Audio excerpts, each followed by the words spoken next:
Good morning, everybody.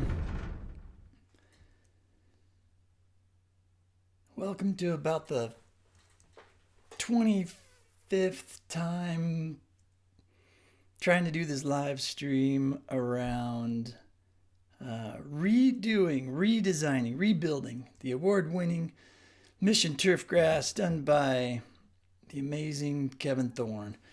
He's wrapping up a meeting and he'll be joining us shortly, but I figured I would just go live anyways and get the ball rolling, possibly do another introduction in case folks that might be watching this later have not heard about the project that we're doing, and to give a little background on it.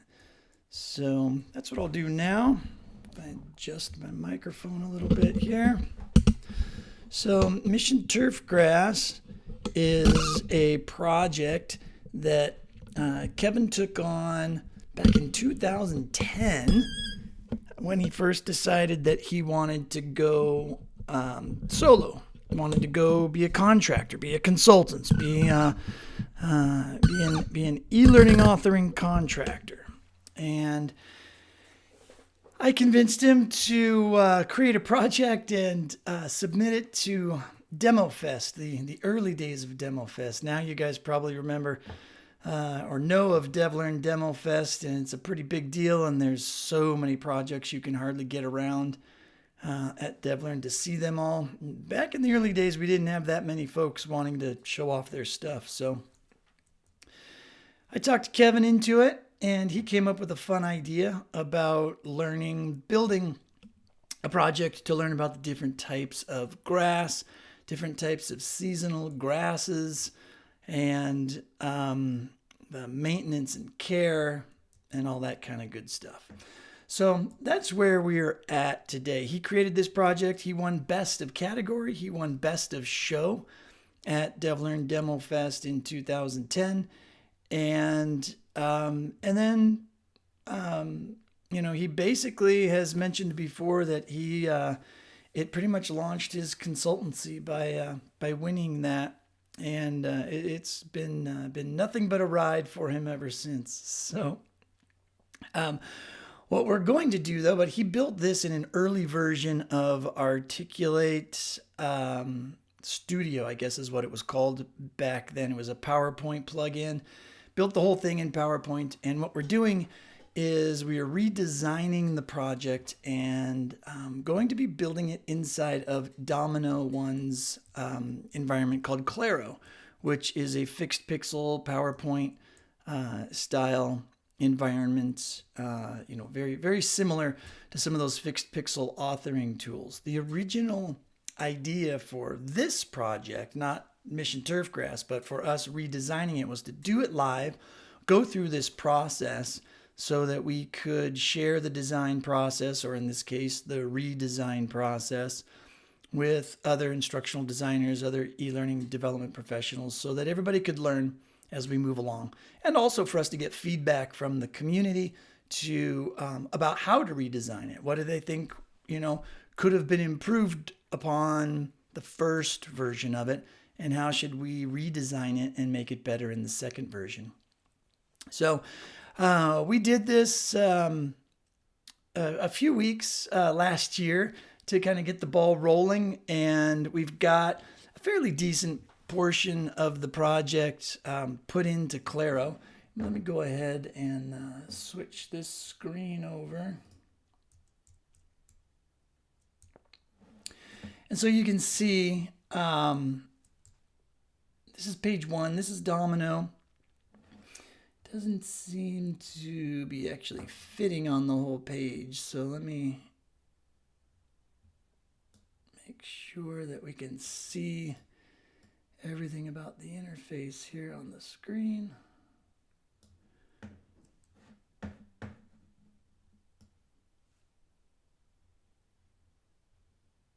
And right about there.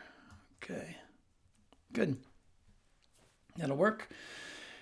So this is dominKnow. This is the first sort of redesign, or not the redesign, but this is, so let me start over. This is what our original idea was to take that original project and as best we can, take that PowerPoint and convert it into Claro and try to recreate it as is without any redesign. So just use the newer technology of Claro and to add all the engagement, add the interactivity, add the navigation and whatnot that was part of the original project. And so we made it pretty far. I'll even, let's see if this will, if I do a full project preview, will it show it? Yes, it will. Great.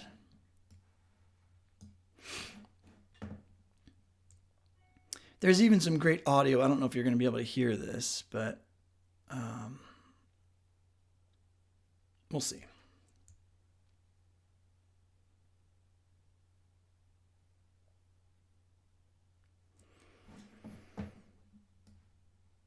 So let's get it to fit on the screen here. So this is the original opening. Just like I converted this to the opening of the video stream. And first let me do a quick double check and see if Kevin is ready to join.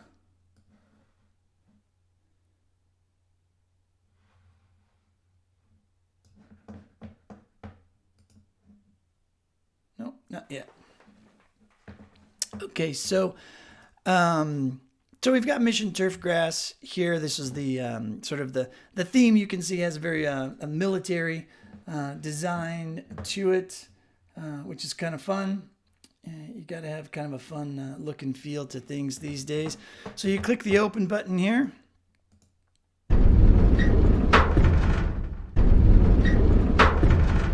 And you get to the interface. And so some of these work. So if you try to abort the mission, it goes to this screen. It definitely wants you to go through the course. So we'll click accept. And here is, I thought I had audio files hooked up to this, but maybe in this particular version I didn't get that. I didn't get that far. But we've got the text here.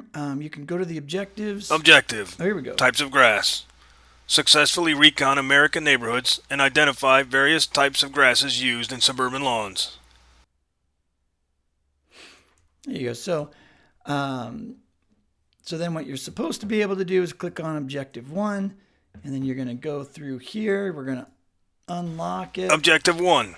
Types of grass. To successfully recon a neighborhood and identify various types of grass used in suburban lawns.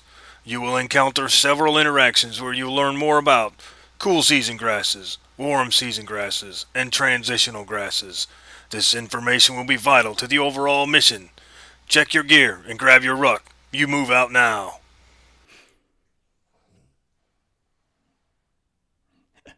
I love that voice. So we'll go ahead and click begin. And we just have sort of a filler tab interaction to go through all the different types of fine fescue grass for this engagement. And when you're done with it, you can click on any one of these other ones. Kentucky bluegrass, ryegrass, tall fescue, and all that. I have not made any of these interactive, as you can tell. So it's probably just going to freeze us right here. And that's about as far as we're going to get. So that's kind of how far we got in redesigning that. But you can see from an authoring perspective, it's pretty straightforward. These are some of the screens that we saw, the objectives, after action review. We did not get that far. We did see failure is not an option. And the certificate of completion will show up. So basically, since this is not a PowerPoint file, I'm going to put this right. Oops. There we go.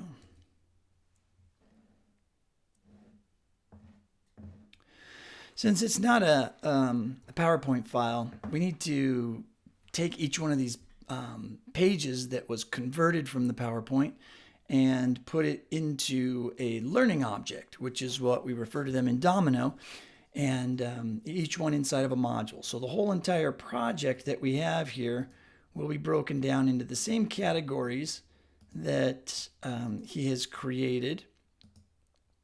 And he's got some interesting interactions, right? Like the ability for the user to jump to the rucksack to be able to see all of, to see what items are in the rucksack. It's kind of like a gamification of the project, if you will.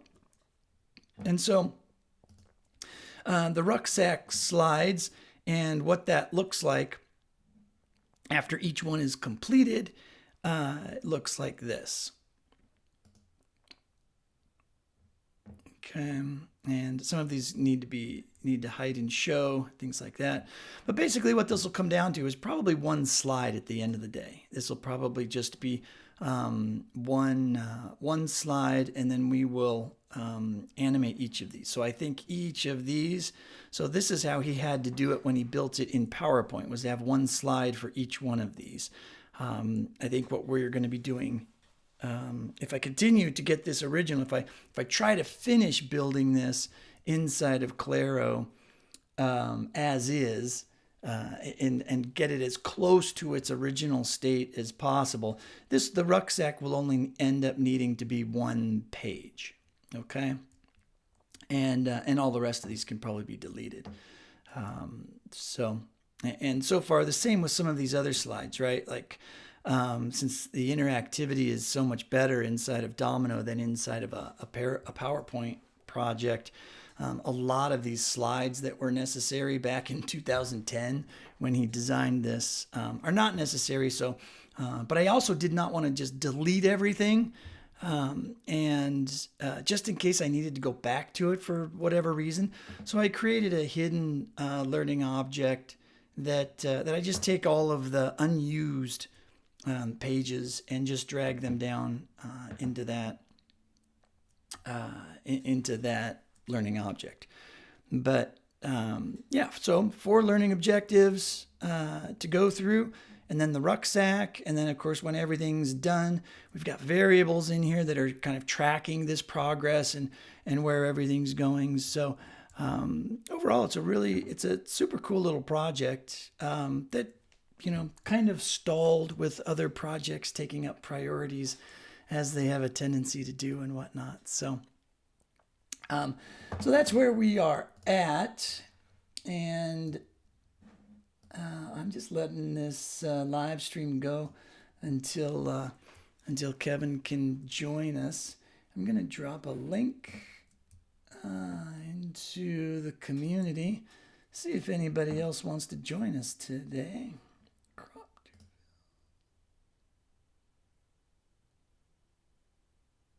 Oh, that's what happened there. Okay, so now we'll go back to full screen.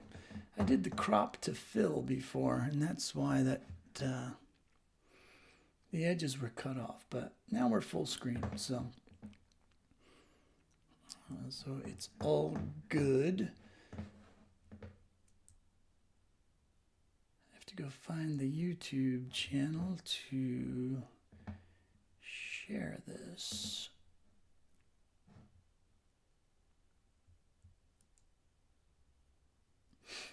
Wonder if there's an easier way to do this. Actually, what I'm really wondering is if my audio is even working. If anybody that's watching this can even hear it.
There we go. Let's see. I'll grab the link and I will drop it into the community.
There we go. Sorry for the dead air.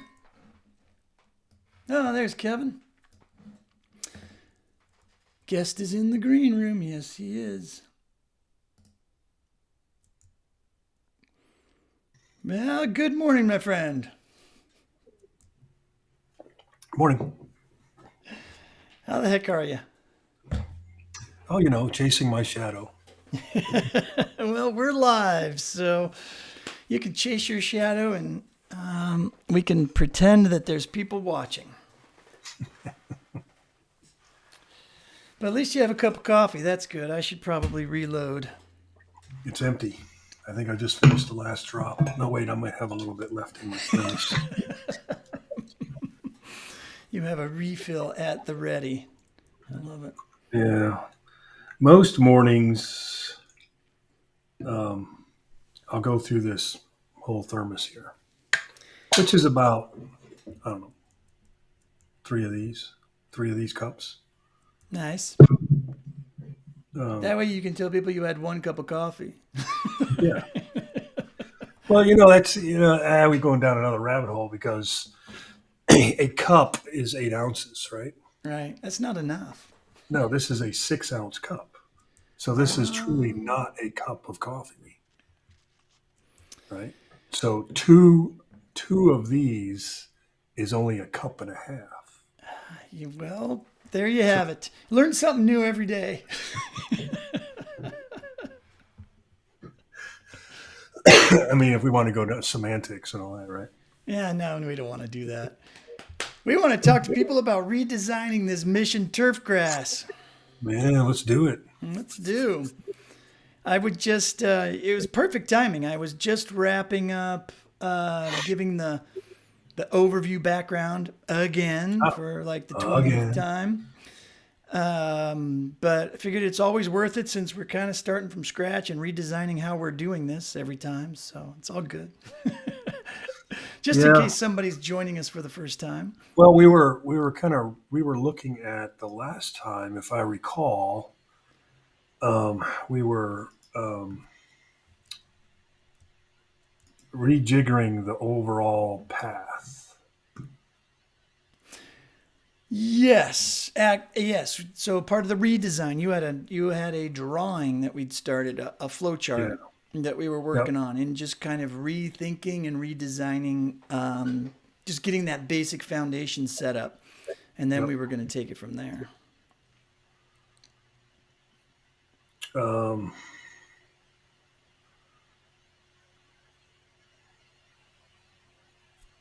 looking for Here it is. Yep. Okay. Got them up.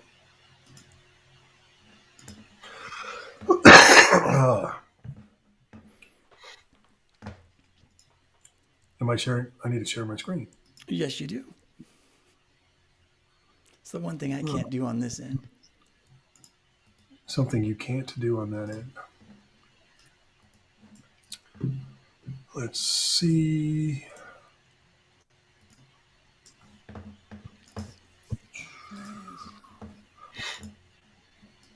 Mm-hmm.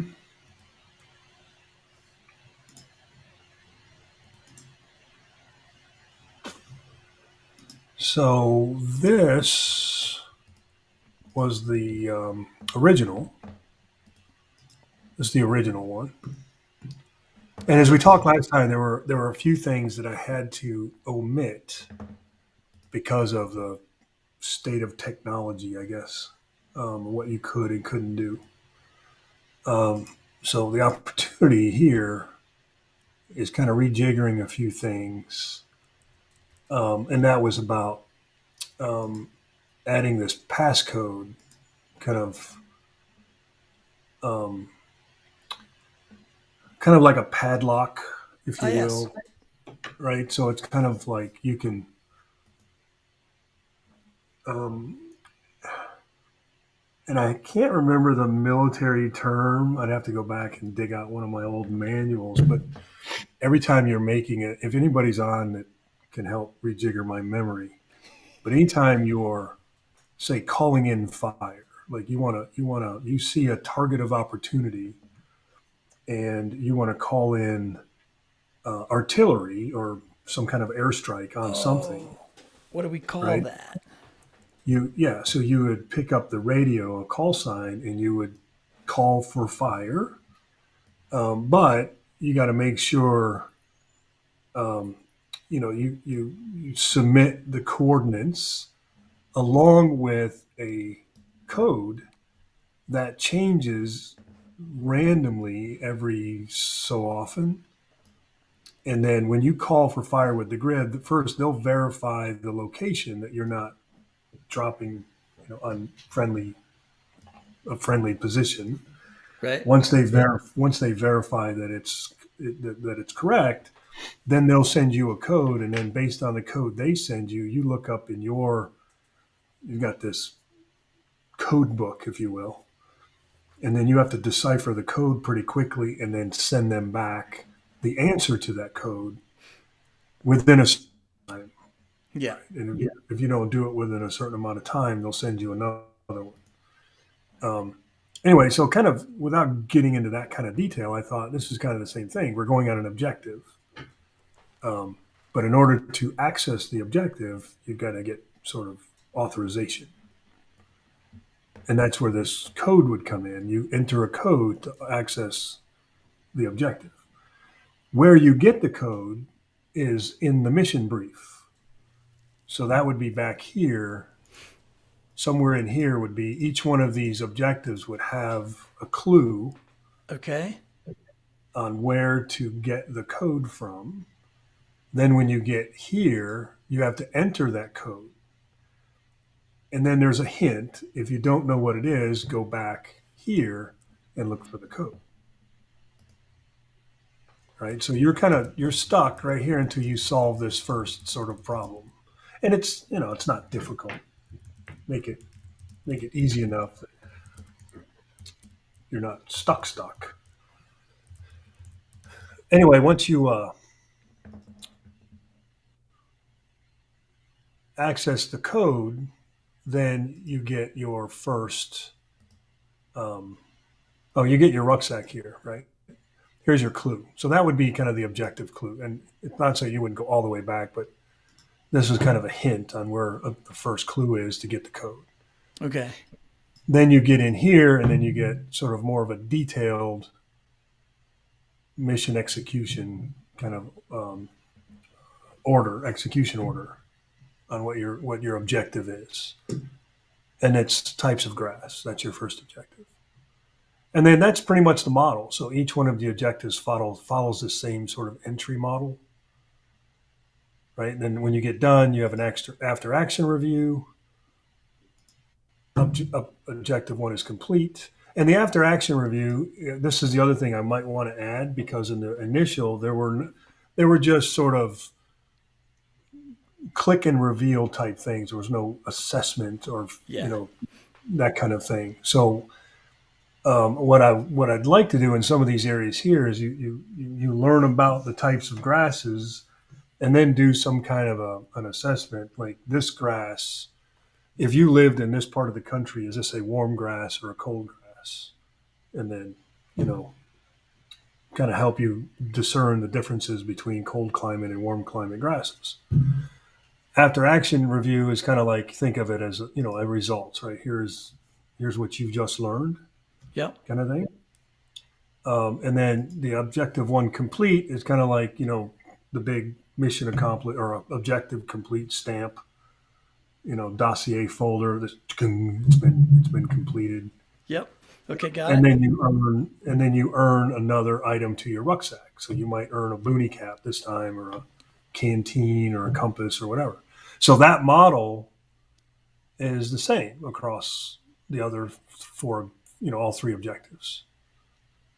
So it might So kind of let's look messy, but if you follow that, it's yeah, there it is again. let's run it through just from the beginning again, just as like a sanity check, right? Let's start from the very beginning. Somebody launches it, they get the Intro. intro, So that's the then big steel doors that open, right, and yep, reveal the mission brief. The mission brief kind of gives you, here's what you're being assigned to do if you should so accept. okay, If you abort, then essentially you get a message you can't abort. You've already committed. So yep, the only way to abort is we take you to a black site and never to be seen from again. Guantanamo. So anyway, you got a mission brief and then you accept. So this abort, you can't abort. This is just kind of a fun, humorous way of, this is not necessary, right? Sure, sure, sure. But a mission brief, do you accept or abort the mission, Yep. right? You accept it. If you accept, then you open up, here's your 4 objectives, kind of introduce the rucksack. Yep. Well, you introduce the rucksack here plus 0. So you're going to show an empty rucksack, right? Yeah. Along your journey, you're going to need some gear to accomplish this mission. As you complete objectives, you'll earn more gear to keep going. Right. Take a look, review the 4 objectives, types of grass, types of weeds, types of, this is care and maintenance, like tools and equipment. And then care and maintenance, tools and equipment, care and maintenance. So that's the fertilizing and the Right. seeding and that kind of watering and that kind of thing. So once you have this sort of overview of the 4 objectives, then you continue on. So are you ready to go? Let's go. It's like, okay, well, to get you started, let's give you a pair of binoculars or something, right? Some new piece of equipment to get you started. And then you go, oh, look, this is the passcode. And then we just talked about that, right? How you Right. get your passcode. And you go through. And then once you get into this objective, this is where the interactive kind of pieces live, this kind of bucket. Okay. Where it's all of the different arrows. If you follow the arrows, basically all it's saying is you have, if you get into the cold weather climate grasses, then you can navigate between the 4 cold climate grasses freely. So you're educating yourself on the cold climate grasses. Yep. Once you've reviewed all 4, then you go to the warm climate. Once you go to the warm climate, you can still go back and access, right? So you can't get to the warm climate until you've reviewed the cold climate first. Okay. That's just kind of an arrow kind of you got to get into the detailed logic of how that navigation would Yeah, work. yeah. So that's what I was just going to say. So is that where we're going to next? Is how would you, as a designer, in the way that you do something like this, so those elements like, okay, like you're going to decide, okay, I don't want you to go on to the warm weather climates until you've learned all of the cold weather climates. How do you Yeah. make note of that to yourself, or at what point does that come in? Um, you pull that out into its own design. So so think of going into this one. Whoops. Think of going into this. So you're going to go in and explode it and bring Yeah. it out. Okay. Um, Now you're going to and go in then and do some details and talk right. So about this would be a companion design right. to that. Okay. Right. Yep. So you come into the cold season grasses or warm climate, cold climate, however you want to decide it, right? So here's the four grasses, right? And you can see I can go between each one. And these arrows aren't quite. I should pop these up and over. But then once you get here, then you move on to Bermuda. And at the same time, I think what we need here is, um, oops, you know, Gong.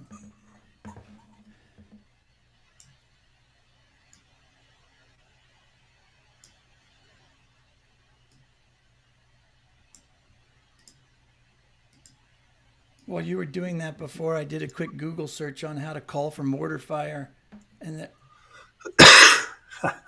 yeah, what'd you learn? all they just say call for fire. There is no special word for it. There's forward observers known as FOs.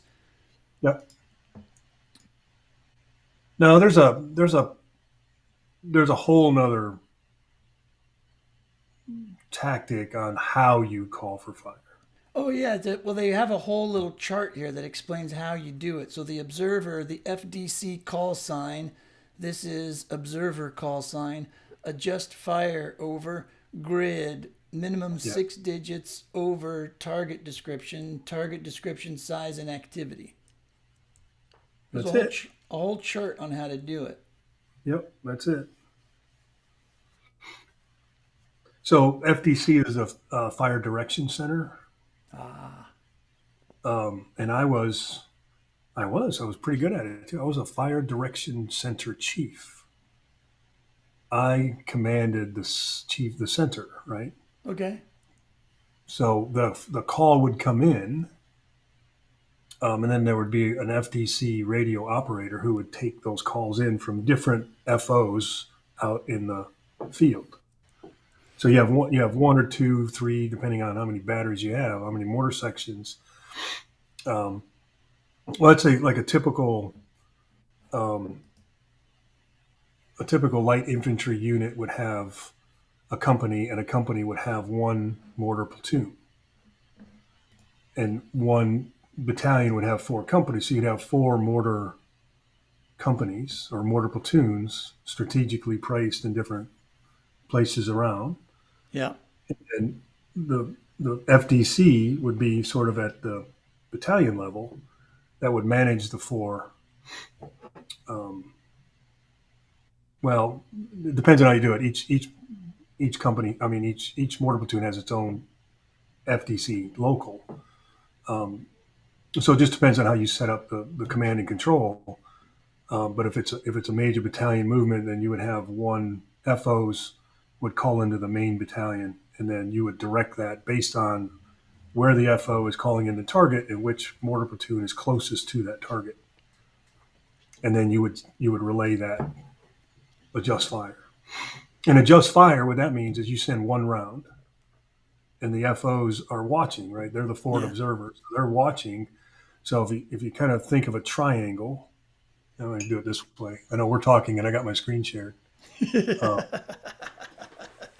Yeah, man. Hold on. We're sidetracking everybody here, but No, that's it's all okay. right. Because no, this is cool because this helps me kind of frame it.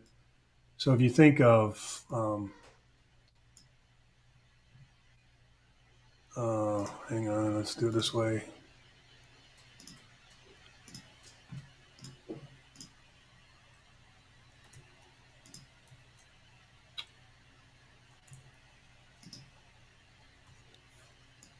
So here we go. So we got target,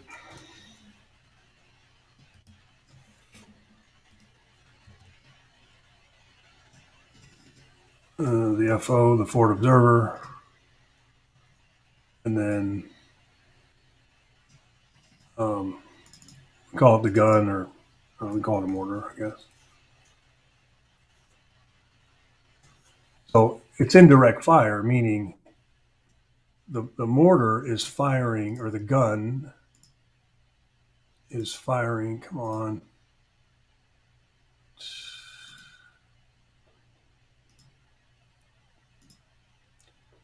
The gun is firing at this, while at the same time, the FO is monitoring where the target is, and then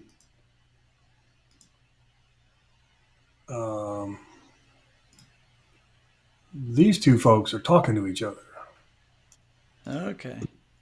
right? Yeah. So the FO sees a target and says, hey, call for fire, right? Which actually comes into this FDC over here. I guess this should be more like this. And then this is like this. Kind of like that. Okay. So the FO says call for fire, grid 1, 2, 3, 4, 5, 6, convoy, suspicious convoy. And it's based on other reports and other intel that you've got, and say, hey, keep a lookout for, this convoy should, they're moving illegal weapons or whatever. And it's like, okay, the FO says, hey, I believe I've spotted that convoy, kind of thing. So it's like, okay, call for fire. Here's the grid. Here's the location. Then the mortar sends, then the FTC calculates the elevation, the direction, the wind, everything, what type of round we're going to use, all that sort of thing. And then they send one round adjust for fire, right? So, and that one round, and now the hard part of something like this is if that target is moving, so you've got to try to figure out where that target is going, its velocity, its speed, and if it's going to get to here, and then how long does it take this round to go up and over whatever ridge or hill, because they can't see the target. Right. So they're relying on this. And then the FO has got to do the calculation because they're not shooting it from this location. It's shooting from this location. Right. So they're just saying, hey, here's where it's at, and here's where I am, and here's how far I am from it, and here's my location. So you use these points, and then you do a resection, and then you figure out where, and then you calculate this one to kind of come up with the answer of this direction.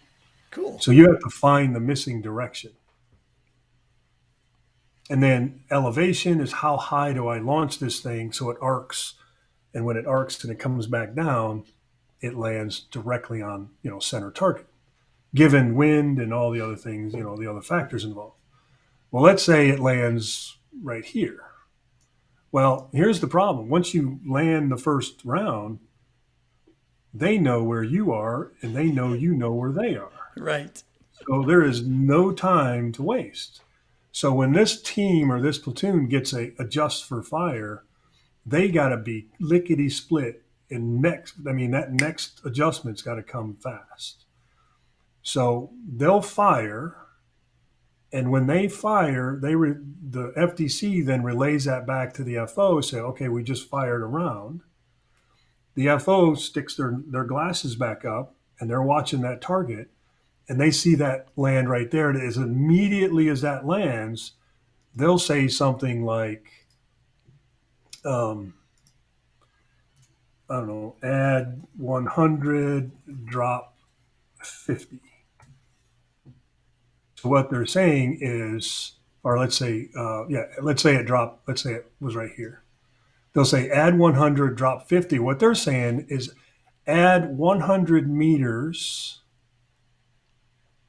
to the right from their view, from their direction, add 100, drop 50. Drop 50 meters. Yeah. So based on what they see, add 100, drop 50, relay that here, shoot another round. And then that's just a game of cat and mouse at that point, right? Right, right. So then there's one, there's two. So let's say that was the second round. Let's say that's the second round. And then when they say they see that one, and then then their next command, hang on, their next command would be, this is fun. Thanks for the memory lane. Then the next the next command would be FFE, fire for effect. Ah. Now Basically, keep in unload mind, everything you've got in the general vicinity. what's this? What's this? Get out of there. Little tooltip popping up or I something. know. I just get out of there. Paste this picture. Okay. No, got it. Oh my gosh. Freaking PowerPoint. No, I don't want this. Get away from me. Golly. Try clicking on something else. There you go.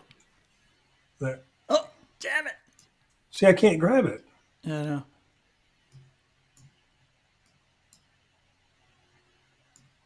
Oh, well. There we go. Dang it. Okay, so I forgot to say there are 4 guns. Look at there, did it again. There are 4 guns in a platoon.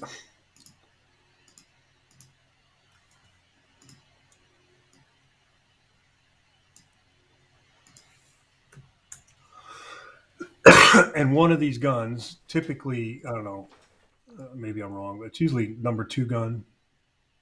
So you got 1, 2, 3, 4, and 2 gun is the main gun. So it's your best gunners, your best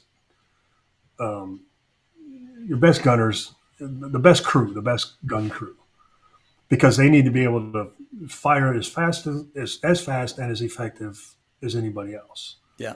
on that first adjust fire, right? And then when you get the fire for effect, then it'll come down usually fire for effect. FDC will say fire effect.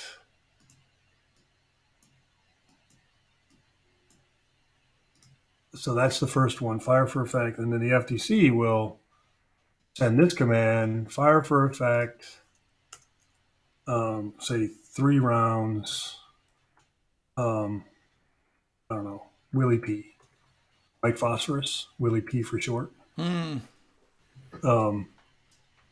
then what'll happen, or they'll do a mix, right? So they'll do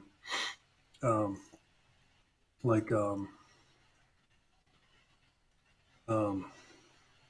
what's that? So Like a frag. exactly. So like frag, 3 rounds, frag plus Willie P. So what that means is throw the first 2 frags and your third round Willie P. Or each group can mix it up 2 to 1. One like 1 frag, 1 Willie P, 1 frag, or 2 frag Willie P, or 2, 1 Willie first, whatever. So you want to mix it up. And white phosphorus, basically, when it hits, it just burns through metal. Right? It eats whatever. It's white phosphorus, so it burns through, and it doesn't explode, right? It just hits and starts burning whatever it can eat, and it's typically metal, rubber, plastic, whatever. It'll just eat through it. And of course, the frag is the explosion.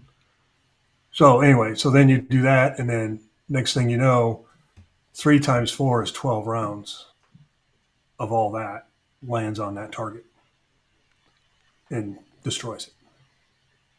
Hopefully, that's the idea. And there you have it. Well, and then Kinetic as soon as that warfare. happens, as soon as that happens, as soon as that last round goes in the air, they beat feet and they beat feet and take off because the enemy. Well, they're watching. I guess they don't have to leave quite as quickly, but they know the enemy knows where these are coming from now, Yeah. right? Because they are tracking as well, right? So you got an enemy coming, it's like, oh, they're over here, come get us, and they're like, pack it up, let's get the heck out of Dodge, right? So you got to move quickly. And these two they're not in the same location either. They're in different locations. Yeah, yeah. So Definitely anyway, cool stuff. you had to go look it up and send me down memory lane. Yeah, well, that's what I do.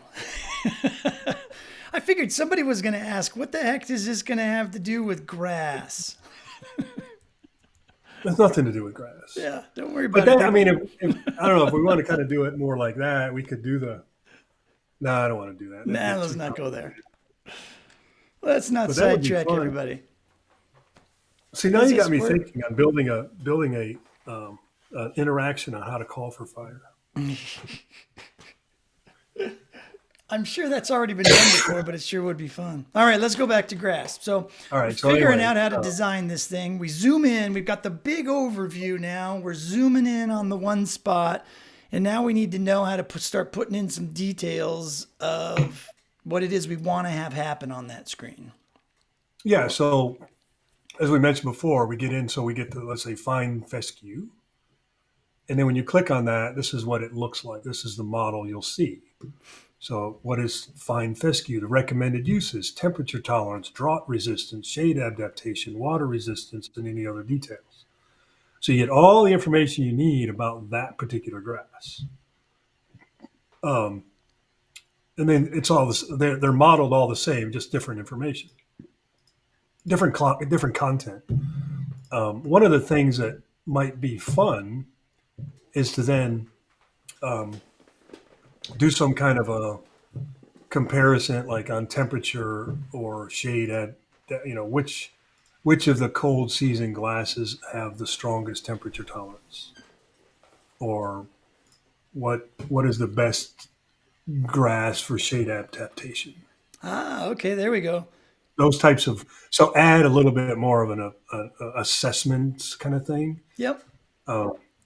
Maybe a map, a map of the country with the different regions, and say, okay, which one fits best in these regions, kind of thing. Yep. I mean, there's a number of things we could do here to kind of make it a little bit more of a deeper objective than just click and reveal content push.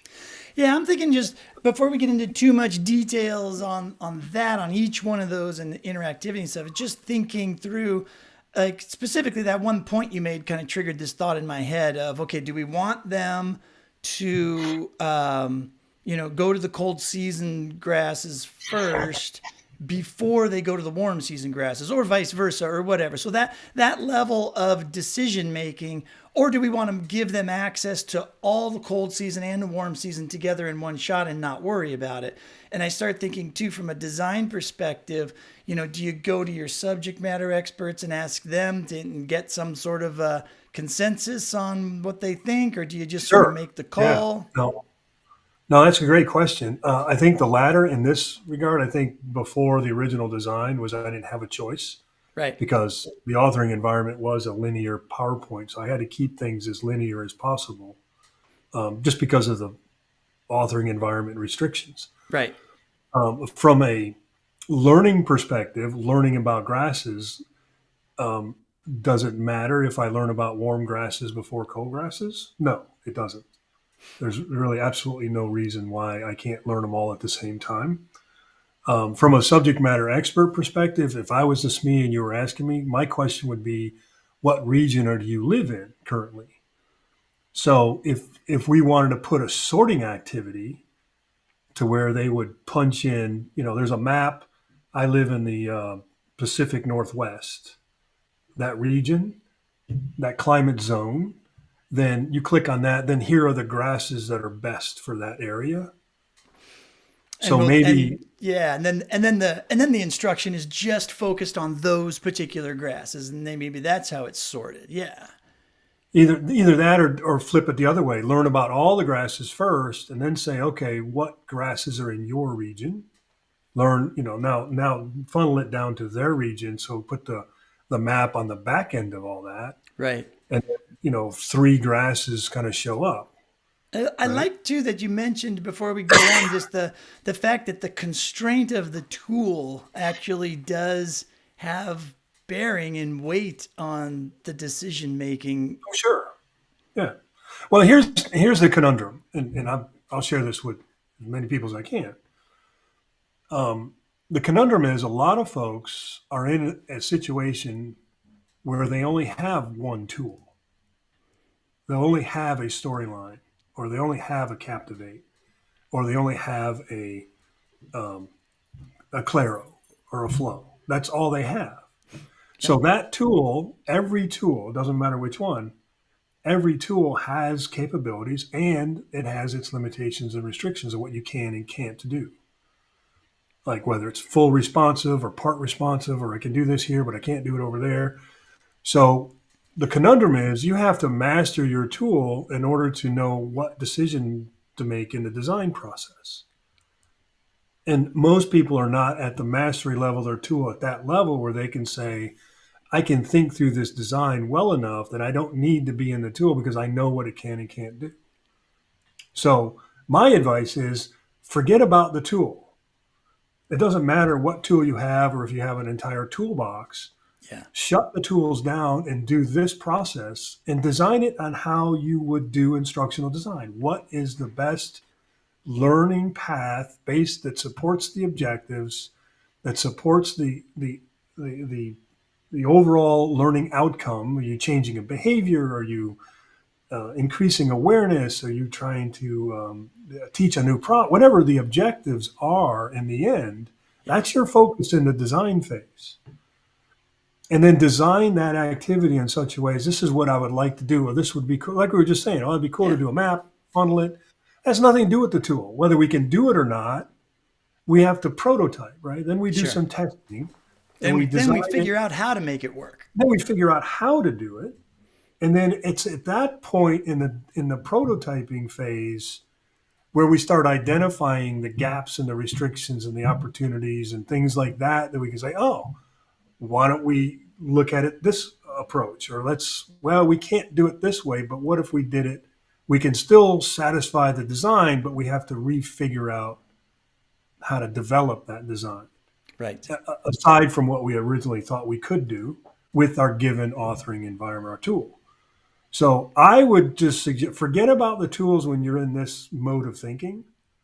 Just think through how you would think about you going through it. What experience do you want to go through it? What activity would sound really good for you? What would benefit you as a learner? I'm going through this. Yeah, I want to learn about these, but I want to learn about the grasses. I'm in the Mid-South. I'm in a warm climate, so I'm not really interested in fine fescue because it's not going to grow here, so why would I want to know about that? Yeah. But that's not the point. The objective is you're on a mission to learn about all of them, right? Right. And then do we tie it back? Is there some kind of main mission? And this is another question that I hadn't explored before, but the mission right now is recon a urban neighborhood and identify the types of grasses, the types of weeds, the types of tools and equipment, and how people are caring and maintaining these turf grasses. Right? That's your mission. We can take that down a little farther. You're to bring back, do a recon, and you're to bring back what's the most common tool. I don't know. I mean, I haven't given it much thought, but I mean that could get. Well, that's why we're here to give it all some thought. Yeah. Well. Well, and if you think of reconnaissance in of itself at a high level, reconnaissance is you are gathering every detail about everything, about all things that you're seeing and witnessing and watching, right? So Right. you're gathering intel. So that's all the grasses, that's all the tools, that's all of the equipment, that's everything. All the types of fertilizers, all the seeds, you know, from garden hoses to sprinklers. I mean, you're gathering intel on everything on this mission. And then it's up to the TOC, or the Tactical Operation Command, to discern what information from that intel is actionable. So maybe that's part of the questioning at one point, right? There's the overview section, and then once you get to the next section, then it starts off with a question of, now that you, with everything that you've learned, which Oh, what would you recommend for I your got an idea. location or whatever? Mission turfgrass is the reconnaissance. Target turfgrass is the next one. Aha! I love it.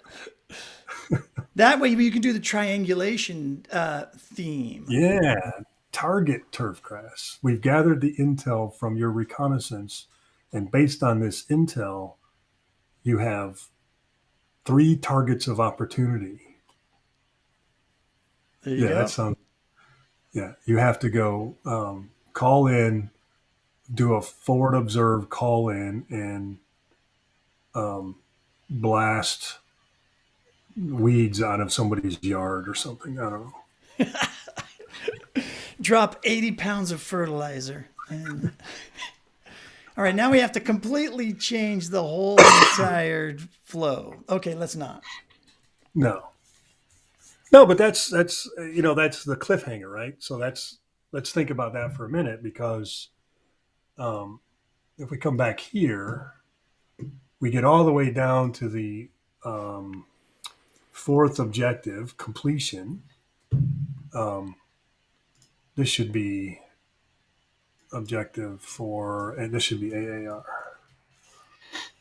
We get the objective 4 AR, we get objective 4, and then we get mission after action review, and then simply cert of completion. Right. But here we could be add the cliffhanger,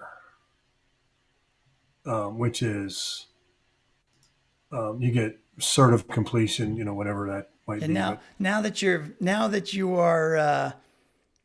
are certified, prepare for your first mission yeah, so the or the your first cliffhanger, target. something like that, like the cliffhanger send Yeah, you yeah, to yeah. the next Okay. whatever. Just right when you think you're done, nope, you've got to go. Now you're being Now, basically, well, if we talk about it from an instructional perspective, now it's go apply that knowledge. Here we're giving you the knowledge, or you're gaining the knowledge, and you're doing the recon, and then yeah. the next one is, okay, let's start applying that. Well, that's I love that, because I'm going through that right now in my backyard. Um, I've got some large deciduous trees that have grown over the last 10 years since I created this, right? Yep. That have now, and it's Bermuda grass in my yard, and that has now created almost a day long shaded area. And Bermuda grass loves the heat Yeah. and direct sunlight all day long. Well, in shady areas, it's still hot. They love the hot climate, but because they're not getting that direct sun all day, it's starting to thin out and fade out, and it's getting to be just basically dirt, Yeah. right? We And had it's that washing same away, problem at my old house. We had right? And such a I've got some problem with that. erosion and things like that. Yeah. And so, doing my own research here lately this winter to get ready for the spring, there are things you do to prep to regrow grass that has died out. One particular piece of advice that I was given is to plant zoysia. Oh. Because zoysia loves the heat, but it doesn't need the sun as much. It still needs sun, but it doesn't need as much. Yeah. And but it's a different, thicker blade of grass, but it grows in heated, humid shade areas better than Bermuda grass does.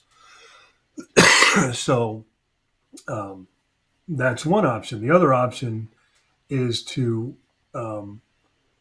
reestablish a root system by reseeding. But in order to reseed, you have to thatch or aerate. And aerating is a process where you run a drum behind your tractor that's got these big spiky plug, Oh and yeah. it goes in and it pulls a plug of dirt out And it and pops leaves a them big out. hole. Yeah. And then you just seed it and it drops the seeds in all these different places, right? And then you re-irrigate, you re-fertilize. Lime, you want to lime the snot out of your yard.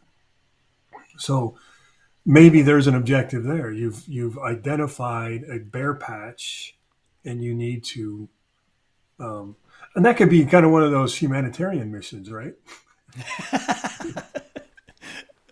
You're not going to destroy, you're not going to destroy a target. You're going to rebuild a community of grass, right, in Ah, a there you yard that's go. got a bare patch, There right? you go.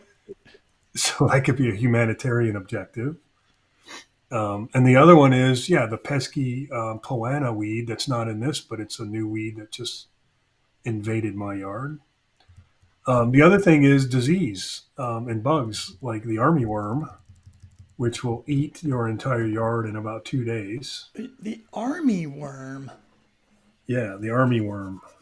We So we had so we had an that's a chapter you invasion. don't have. You have types of weeds, lawn care and maintenance, tools and equipment, and types of grass. Maybe what we need is enemies. Disease, bugs and disease and bugs. Yeah, there you go.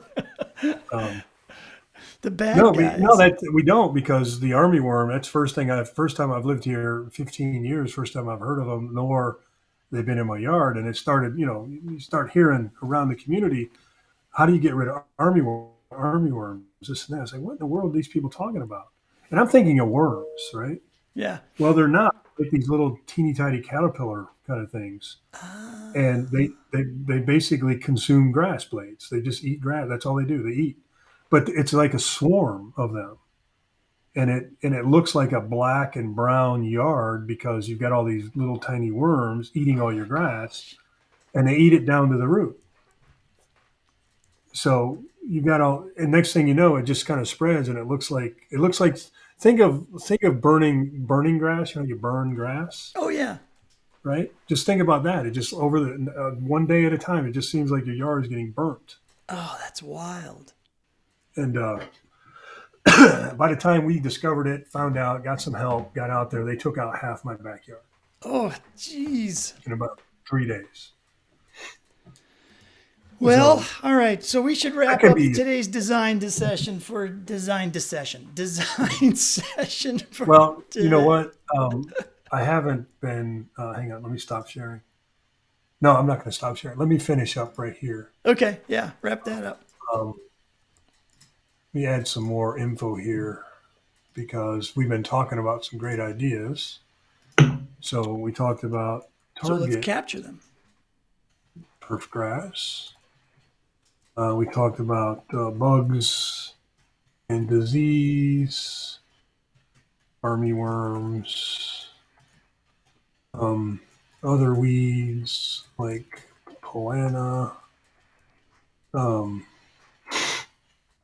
we talked about what humanitarian mission, Ah, yes. repair a yard, repair a lawn. Um, Army worms would be essentially a target of opportunity.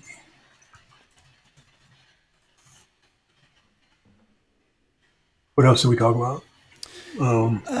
Yeah, target turf grass is like the next thing. The teaser or the cliffhanger. We already added that, so Yeah, that would be Yeah, that's up here. part of that. And then so the bugs and disease, yeah. Other weeds, humanity and mission, yeah. Yeah, the reconnaissance versus the targeting. Yeah. Yeah, so we're pretty good with we got the outline, we got it, we've got the framework put together, got some key learnings. We're now drilling down into the different activities. So next week when we come back, let's let's do that. Let's jump in and start fleshing out that activity for each one of those types of grass in the knowledge section and figure out how we're going to do that. Well, what I like to do too is create a model that whatever we design here, we can copy that, repurpose that same model for the other objectives, Oh yeah. right? Yep. Because that's thinking. I mean, we think about design process. You think smart rather than hard. There's no sense redesigning every activity from scratch, right? Right. Design an activity or a set or a library of activities that you can repurpose, but keep the same model because you're teaching a navigation behavior and you don't want to distract from that experience because you've changed the navigation structure or you've changed something that they're not familiar with that you've introduced in the first time, right? Because once Yep. you introduce it toward that weeds and grass area, you're teaching them how to interact with it, how to navigate, how to behave. All that's going to come in that first activity. Yep. And when you get to the next one, you don't have to reteach that.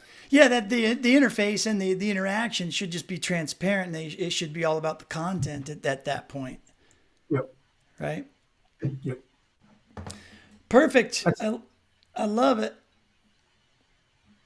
I'm I need a trim. I'm just now noticing I need a trim.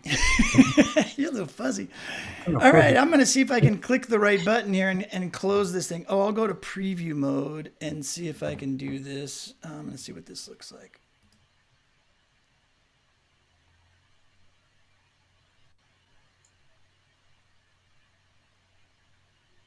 Oh, kind of worked, but it didn't have you there, so.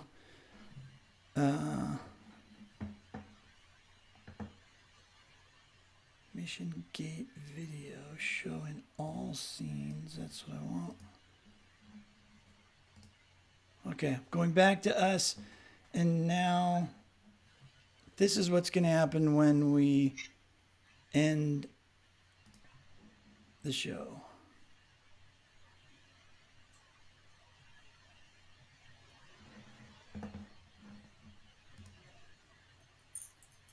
Oh, it didn't work. Hold on.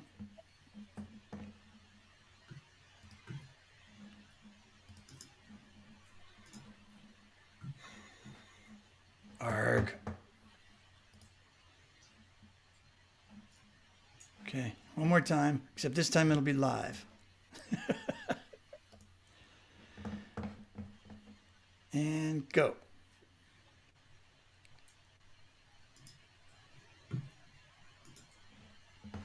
Phew, I did it. All right. You need big red.